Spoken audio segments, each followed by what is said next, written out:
আমার ছেলে বিডিআর ছিল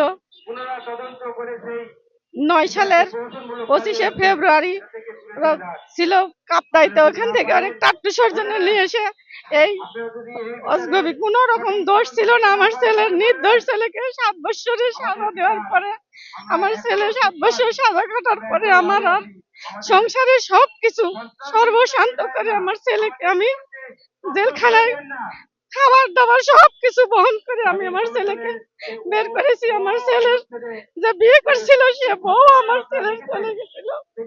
শুধু এই বিডিআরের জেল হওয়ার কারণে আমার ছেলের কোনো দোষ ছিল না, কোনোই দোষ ছিল না।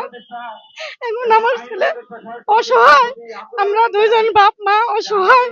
ছেলের জন্য আমি সরকারের কাছে আমার দাবি, এই 18 কোটি লোক সবার কাছে আমার দাবি, আমার ছেলেদের কোনো 18,000 বিডিআরের চাকরি ফিরায় দেয় এবং তাদের পূর্ণ ফিরায় দেয়।